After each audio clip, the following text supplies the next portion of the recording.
Urine போகும்போதெல்லாம் நொரையா போகிற மாதிரி இருக்கா? ஃபோமி யூரினேஷன்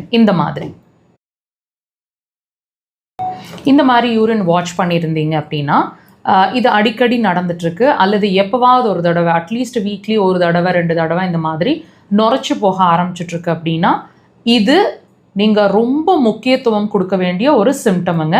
என்ன சம்மந்தமாக?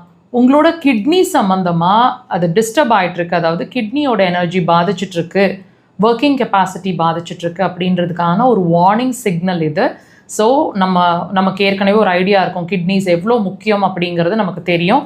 இந்த வார்னிங் சிக்னலை உங்கள் கிட்னிஸ் கொடுக்கும்போதே நீங்கள் அதுக்கான ஸ்டெப்ஸை எடுத்துட்டிங்கன்னா கிட்னிஸை நம்ம சேவ் பண்ணிக்கலாம். இல்லைன்னா நம்மளோட அடுத்தடுத்த பிரச்சனைகள் என்ன வருங்கிறதோ, அல்லது இப்போ யூரின் பிரச்சனையை நீங்கள் ரொம்ப நாளாக கவனிக்காமல் வச்சுருந்தீங்கன்னா இப்போ நமக்கு என்னென்ன சிம்டம்ஸ் இருக்கும் அப்படிங்கிறத நான் சொல்கிறேன், கவனமாக வாட்ச் பண்ணுங்கள். உங்களுக்கு யூரின் ஃபோமியா போயிட்டு இருந்தது அப்படின்னா டெஃபினட்டாக பய உணர்வு அதிகமாக இருக்கும் மனசுக்குள்ளே. சின்ன சின்ன விஷயத்துக்கும் பயம் ஜாஸ்தியாக இருக்கும். முடி நிறைய வேறாக கொட்டிகிட்டு இருக்கிற மாதிரி இருக்கும், தின்னாயிடும் சீக்கிரமாக. பாடியில் டயர்ட்னஸ் அதிகமாக இருக்கும். ப்ரோட்டீன் கீழே வெளியே போயிட்டுருக்கிறதுனால டயர்ட்னஸ் அதிகமாக ஃபீல் பண்ணிகிட்ருப்பீங்க.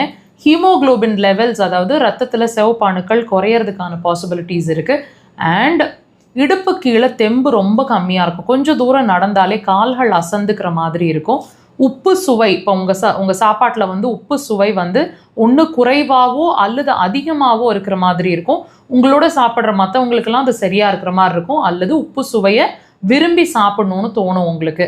காதில் இறைச்சலோ சவுண்டோ கேட்டுகிட்டே இருக்கிற மாதிரி, குடையிற மாதிரியோ, சின்ன சின்ன குருத்து புண்கள் மாதிரி, கொப்பளங்கள் மாதிரி காதில் வர்ற மாதிரி இருக்கும்.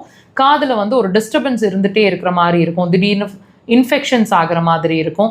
நடக்கும்போது சில நேரங்களில் பேலன்ஸ் இல்லாத மாதிரி ஃபீல் பண்ணுவீங்க, தடுமாறி விழுகிற மாதிரி போவீங்க. இந்த மாதிரி உடம்புல நிறைய விஷயங்கள், இப்போ இது பேசிக் விஷயங்கள்ங்க. இந்த விஷயங்களை நீங்கள் 1-2 வாட்ச் பண்ணியிருந்தா கூட தயவு செய்து இதுக்கான ஸ்டெப்ஸை உடனே எடுங்க, அல்லது நம்மளோட கிட்னி ஃபங்க்ஷன்ஸ் பாதிக்க ஆரம்பிக்கும். சிலருக்கு அட்வான்ஸ்டு ஸ்டேஜில் கிட்னியோட ஏரியாவில் வலி, அள்ளைகளில், இடுப்போட அள்ளைகளில் வலி எடுக்கும். 2 பக்கமும் ஒரு இடங்களையோ வலிக்கும். சிலருக்கு கிட்னி ஸ்டோன்ஸ் ஃபார்ம் ஆகிட்டு இருந்தாலும் இதுவும் ஒரு அலர்ட் சிக்னல். தயவு செய்து இமீடியட்டாக ட்ரீட்மெண்ட்டை ஸ்டார்ட் பண்ணி உங்களோட கிட்னிஸை சேவ் பண்ணிக்கங்க.